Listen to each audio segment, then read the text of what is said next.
What if Jesus' death on the cross wasn't, God's glorious master plan, but actually a tragic plan B that was triggered entirely by human failure? Yeah, that is a huge question to start with. Right. Well, welcome to today's deep dive. We are unpacking excerpts from a really highly provocative, completely paradigm-shifting theological text today. It's called The Third Adam, Restoration and the Second Coming by Sun Moon. It really is paradigm shifting. It is. But before we lay out the sort of architecture of this argument, we need to establish a very crucial baseline with you, the listener. We absolutely do. I mean, the material we are exploring today, it contains deeply charged alternative interpretations of Christian history and, well, fundamental biblical events. Yeah. It directly challenges orthodoxies that have been firmly in place for thousands of years. Right. And we want to be incredibly clear right out of the gate here. We are not here to take sides, nor are we endorsing the theology or, the political viewpoints contained in these sources. Our mission today is purely analytical. We are putting on our objective investigator hats, basically, to map out the fascinating internal logic and the specific arguments the author presents. Think of it as looking at a very familiar historical landscape, but through a completely different lens. Because knowledge is most valuable when we can step back and understand it from multiple angles. Yeah, I love that. We're here to look at the mechanisms, the how and the why of this text's framework. We're analyzing its architecture without necessarily, buying the building. So holding on to that architecture metaphor for a second, we usually love a good blueprint, right? Absolutely. You look at the design, the builders follow the lines, and the skyscraper goes up exactly as drawn. It's very comforting. We like to think that when it comes to divine history, everything executes flawlessly according to some unchangeable design. Right. But this text immediately takes a sledgehammer to that blueprint. It argues that the cross was never the original design. Yeah, it really does. To understand why the crucifixion is framed as this desperate pivot, this plan B, as you called it, the text asks us to look at a massive catastrophic failure by a figure that, well, traditional Christianity universally reveres. Okay. The author points the finger squarely at John the Baptist. Which is a wild place to start, because John the Baptist is usually framed as, like, the ultimate supporting character. Right. He's the guy preparing the way in the wilderness, living on locusts and honey, pointing people toward the Messiah. So what is the mechanism here? How does the text construct an argument that John actually derailed the entire operation? Well, it all comes down to the sheer weight of prophecy and public perception in first-century Judea. We kind of have to paint a picture of the socio-political climate first. Okay, set the scene for us. So the Jewish people were living under the crushing weight of Roman occupation. They were desperate for deliverance, and they were scouring the scriptures for the promised Messiah. But there was a massive theological catch. Yeah. Based on the prophecy of Malachi in the Old Testament, the absolute consensus was that the great prophet Elijah had to physically return from heaven before the Messiah could appear. Wait, because Elijah didn't die in the Old Testament, right? He was taken up in a chariot of fire. Exactly. So the people of Judea are literally looking at the sky, waiting for a fiery chariot to drop a legendary prophet back onto the earth as a sign that the main event is starting. That was the expectation. I mean, they were waiting for a completely undeniable, miraculous spectacle. So when Jesus arrives on the scene, a carpenter from Nazareth, claiming to be the Son of God, the scribes and the Pharisees naturally turn to his disciples and ask a very logical question. Where's Elijah? Exactly. If your master is the Messiah, where is Elijah? And according to the Gospel of Matthew, chapter 17, Jesus addresses this directly. Okay, what does he say? He explicitly tells his disciples that John the Baptist was the prophesied Elijah.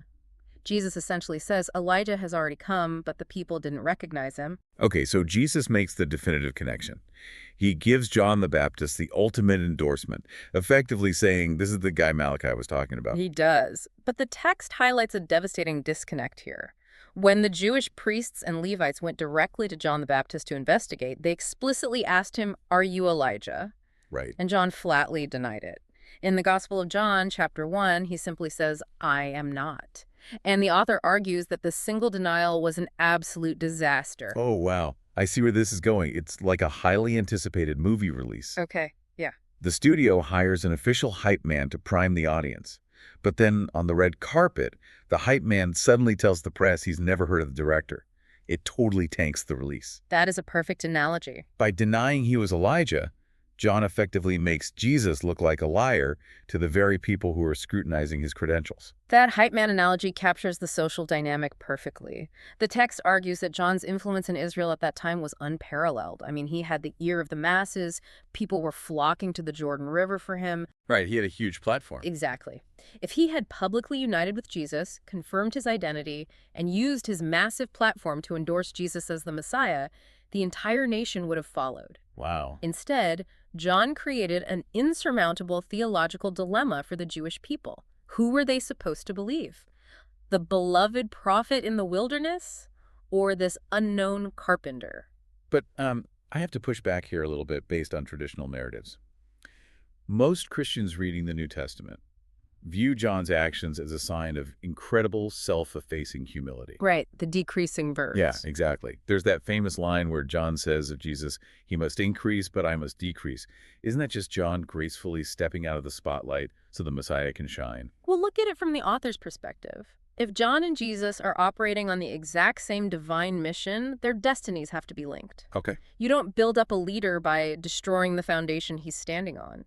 The text claims that Jesus shouldn't increase while his primary witness diminishes. They should rise together in glory. Oh, that's interesting. So therefore, John's diminishing role wasn't an act of humility. It was actually a symptom of his fundamental failure to unite with and follow Jesus. And, well, to play devil's advocate against my own pushback here, John supposedly had a front row seat to the supernatural validation. He did. He baptized Jesus.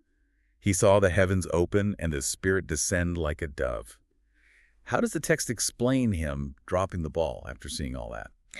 The author points to John's behavior later in the narrative. Even after seeing that profound spiritual phenomenon, John's conviction wavered. Really? Yeah.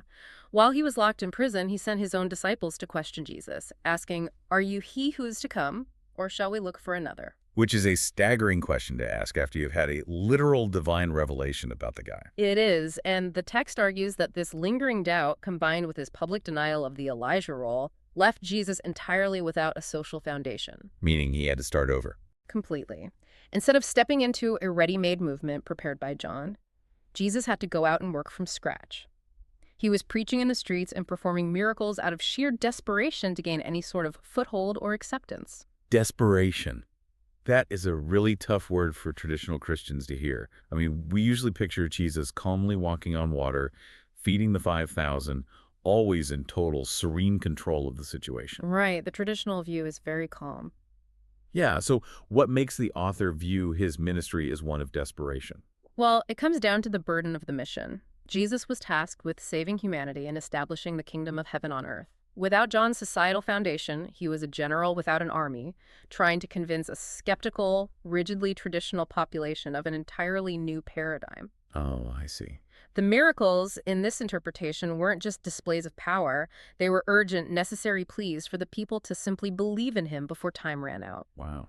And tragically, because that social foundation wasn't there, his pleas were largely rejected, leading directly to his murder. So, if John the Baptist failed, and the people rejected Jesus, that forces us into a completely radical reinterpretation of the final days of Jesus' life, especially the Garden of Gethsemane. Oh, absolutely. This is where the text's logic fundamentally diverges from mainstream theology. Go unpack that for us. Traditional Christianity often views Jesus' agonizing prayer in Gethsemane, where he begs God to let this cup pass from me, as a profound moment of human frailty. Right. It's usually taught as a natural, relatable fear of the excruciating physical pain of the crucifixion. But if I'm tracking the author's logic, that traditional view doesn't make any sense if the cross is supposed to be the glorious climax of the universe. Exactly. The author asks a brilliant logical question. If dying on the cross was the ultimate fulfillment of God's perfect will, why would Jesus, the divine Son of God, be begging on his knees to avoid it? Yeah, that is a paradox. The text draws a powerful historical comparison.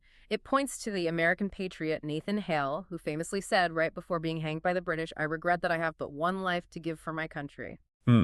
The logic being that if a mortal human patriot can face a brutal execution for a political cause with that much bravery, the Son of God certainly wouldn't be weeping in a garden out of mere physical fear. Exactly. The text insists that framing Jesus as simply scared of dying is an outrage to his character. His agony in Gethsemane wasn't a fear of death. And what was it?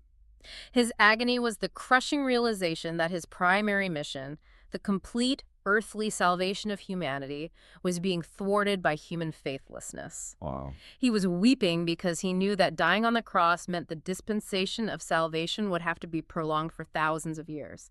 It was the agony of a delayed promise. Which completely reframes the entire cast of characters. Yeah. If the cross wasn't plan A, I immediately think about Judas Iscariot. Oh, Judas is a fascinating case in this framework. Right, because in a traditional view, if the cross was God's grand predestined master plan to save the world, then Judas is arguably the MVP of the New Testament.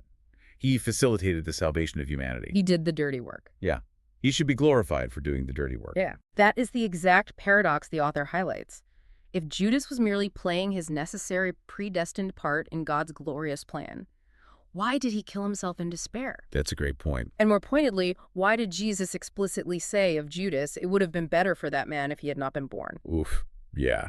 The text uses this glaring contradiction to argue that delivering Jesus to the cross was an act of horrific betrayal of God's actual will, not the fulfillment of it. Okay, let's unpack this a little more, because if Judas isn't the MVP and the cross wasn't the plan, that totally fractures how we read the Old Testament prophecies. It does complicate things. Right. What about Isaiah 53?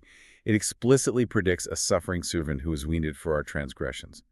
If the crucifixion was a mistake, a tragic contingency, why is it seemingly hardwired into the prophetic text? That is the million-dollar question. To resolve that, the author introduces the concept of dual prophecies, which serves as the theological engine for this entire framework. Okay, dual prophecies, how does that work? The argument rests on the dynamic between God's absolute will and human responsibility. God is absolute, yes, but human beings possess free will. Right. And because we have free will, we are inherently unpredictable. We can be devoted followers one day and scream for an execution the next. So God essentially has to plan for contingencies, a branching narrative. Exactly, a branching narrative. Because God didn't know how the people would use their free will to respond to the Messiah, the Bible contains two entirely different sets of prophecies regarding his arrival. Okay. On one hand, you have the prophecy of the Lord of Glory. Think of Isaiah chapter 9, which talks about a Prince of Peace who will have the government on his shoulders, establishing a literal, everlasting kingdom of justice and peace on earth. Okay, so that's the timeline where the people accept him. The Plan A timeline where John the Baptist actually does his job. Yes, that was God's primary desire. Yeah. But on the other hand, God had to provide the prophecy of the suffering Christ in Isaiah 53, the man of sorrows, acquainted with grief, as a contingency. As a backup plan. Right. If the people lacked faith, if they rejected the Messiah, the suffering timeline would be triggered. And tragically, according to this text, the faithlessness of John the Baptist and the people of Israel triggered that darker secondary prophecy. Wow. The cross became the reality not by God's original design, but as a fallback dictated by human failure. Okay, so if the timeline split and humanity forced God's hand into the Plan B timeline, with the cross, what actually got a conflict? That's a crucial distinction in the book. Because Christians obviously believe the cross achieves salvation. How does this text view the result of the crucifixion? The text argues that because the Lord of Glory timeline was aborted, the world only received a partial salvation. Partial. Yes. The cross achieved spiritual salvation, but it completely missed the mark on physical salvation. I want to make sure I'm wrapping my head around this. Yes. So humanity downloaded the software update for the mind and spirit. But the hardware, our physical bodies, our societies, our institutions, is still running on the old corrupted operating system. That is a phenomenal way to visualize it. I love that analogy. The author even points out that brutal bloodshed wasn't strictly necessary for God to forgive sins in the first place. Oh, really? Yeah, the text notes that Jesus forgave a paralyzed man and a woman caught in adultery, telling them their sins were forgiven long before he ever approached the cross. Right. He just spoke it. Exactly. Forgiveness was available simply through believing his word. But because he was killed, his physical body was destroyed, so he could only establish a spiritual foundation moving forward. The framework presented here is that Jesus was resurrected spiritually. He became the spiritual father, and the Holy Spirit functions as the spiritual mother. Through them, believers can experience spiritual rebirth. Your soul is saved. Okay. But the physical world, the literal earth we walk on, remain deeply under the bondage of sin and corruption. Which, if we follow the source material's logic, takes us all the way back to the very beginning, the Garden of Eden. It does. We have to look at the Edenic ideal to understand the full scope of what was lost. The text argues that God's original purpose for creation wasn't just to have spirits floating around in heaven. Right. The goal was a perfected physical reality. Adam and Eve were meant to grow to maturity, unite with God, and establish the very first sinless physical family. They were supposed to be the blueprint. Exactly. They were supposed to be the true parents of humanity, expanding that family unit into a literal kingdom of heaven on earth. But the first Adam failed. The original sin corrupted the physical lineage. So Jesus comes as the second Adam. Yes. Jesus came as the second Adam to restore that physical ideal. He wasn't just supposed to preach and die, he was meant to live. Okay. He was meant to take a bride, establish a true God-centered family, and create that physical kingdom from the ground up, reversing the failure of Eden. Let me extend our technology analogy then. Yeah. If Jesus was murdered before he could marry and establish that physical family, the hardware is still broken. So the third Adam the text talks about, he is basically the hardware technician. That's spot on. He has to come physically onto the factory floor to actually fix the machinery. That is the crux of the entire book. Because Jesus' mission was cut tragically short on the physical plane, a third Adam is an absolute theological necessity. And his mission is incredibly specific. He has to finish what the first two Adams couldn't. He must come in the flesh. He must take a physical bride, which the text intriguingly links to the mysterious marriage supper of the Lamb mentioned in the book of Revelation. Oh, wow. Yeah, it argues this isn't just a spiritual metaphor for the church, it's a literal requirement. This third Adam and his bride must establish the position of true parents to physically cleanse the human lineage and build the kingdom of heaven on earth, starting from a single, perfected family unit. Here's where it gets really interesting. Because, wait, they can't just ignore the book of Revelation and the mainstream expectations of the end times. Half the New Testament seems to be talking about Jesus returning on the clouds of heaven with power and great glory. If this third Adam has to be a physical man, living on earth, getting married, fixing the physical world, that violently clashes with what almost every Christian is waiting for today. Are they just skipping those chapters? Not at all. The author tackles that contradiction head-on, and does so by drawing a stunning historical parallel. Think back to the Pharisees in Jesus' time. Why did they miss the Messiah? Because he didn't look like what they expected. Exactly. They missed him because they were clinging to a rigid, literal interpretation of Old Testament prophecy. Specifically, Daniel chapter 7, verse 13, which explicitly stated that the Son of Man would come with the clouds of heaven. Ah, so the Jewish leaders in the first century were expecting a massive supernatural sky show. And instead, they got a guy from Nazareth walking through the dust. Because they couldn't let go of their literal interpretation of the clouds, they rejected the physical man standing right in front of them, healing the sick and preaching a new word. And the chilling warning embedded in this text is that modern Christians are perfectly poised to make the exact same catastrophic mistake. Because modern Christians are reading the book of Revelation, which also mentions clouds, and they're expecting the exact same sky show. The text poses a haunting question. If the Lord comes in the flesh, arriving quietly to do the grueling generational work of physically restoring the world from the bottom up, will the modern churches accept him? Or will they reject him? Exactly. Or will they brand him a heretic because he didn't arrive on a cumulus cloud? But how does the author biblically justify the idea that the second coming won't be a spectacular event in the sky? By using the New Testament to point out a massive, often overlooked contradiction in the narrative of the Second Coming. Okay. The text highlights Luke 17:25. In it, Jesus is speaking directly about the returning Lord, the Son of Man. And he explicitly says, but first he must suffer many things and be rejected by this generation. Wait, Luke 17. I've heard the cloud verses quoted 1,000 times, but I've never heard anyone bring up that verse in this context. Most people haven't. Because you're right, if he's descending from the sky in undeniable supernatural glory, nobody is rejecting him. If the heavens open up with trumpets and legions of angels, every single person on earth would instantly drop to their knees in terror and awe. Yeah, obviously. There would be zero rejection and absolutely zero suffering. The text argues that the only conceivable way the prophecy of Luke 17:25 can be fulfilled, the only way the returning Lord could be rejected by his own generation, is if he arrives in a way that completely violates their rigid expectations. He has to be normal. He must arrive humbly as a man in the flesh, like a thief in the night. The irony is profound. The text is basically suggesting that the people sitting in the pews today, fiercely crying out, Lord, Lord, and eagerly scanning the sky for clouds, might be the very same people who try to metaphorically crucify the new Messiah. Yes. Because they're looking up and he's walking right past them on the ground. It's a tragic cycle of history repeating itself. The author notes that religious institutions, by their very nature, often become shackled by their own traditions. Yeah. When the time comes for a new dimension of God's providence to unfold, those who are most rigidly settled in their orthodoxies are often the ones least equipped to recognize the new reality. So let's look at the incredible logical chain this text has built for us today. It starts with a massive historical disconnect.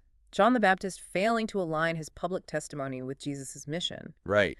That failure leaves Jesus without a social foundation, forcing his earthly mission into a desperate struggle that ultimately results in the cross. And the cross, rather than being the triumphant, predestined climax of God's plan, is reframed as a tragic plan B, a contingency that only achieved half the goal, spiritual salvation, leaving the physical world, the hardware, broken and unsaved. Which necessitates the arrival of a third Adam, a physical technician who must complete the work of the first two Adams by establishing a perfected physical family unit. Exactly. And finally, the ultimate warning that this third Adam will likely face the exact same rejection Jesus faced, because religious believers will be too busy waiting for literal clouds to recognize a savior in the flesh. It is a masterclass in theological deduction. I mean, the author takes the exact same puzzle pieces, the same scriptures, the same historical figures that theologians have been staring at for 2 millennia. Yeah. And by simply shifting the starting assumptions, assembles a completely different picture.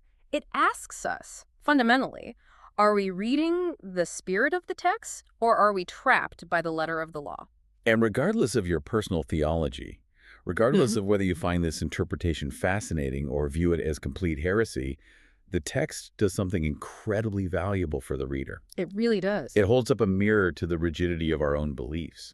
It asks us to examine the blind spots created by our own deeply held traditions. If we demand that the universe or the divine conform to our highly specific expectations, we might entirely miss the reality of what's actually being built right in front of us. Which brings us back to those architectural blueprints we talked about at the beginning. We love a plan. We love knowing exactly how the building is supposed to look. But what if the very traditions and rituals we cling to as signs of faithfulness are actually the blinders preventing us from seeing a new paradigm? So we leave you with this final thought to mull over today. Let's say an ultimate life-changing truth, the very thing you've been waiting for your entire life, presented itself to you tomorrow. Okay. But it came in a completely mundane, unexpected package. It didn't look anything like the blueprint you were taught to expect. Would your rigid expectations allow you to recognize it? Or would you demand it arrive on a cloud?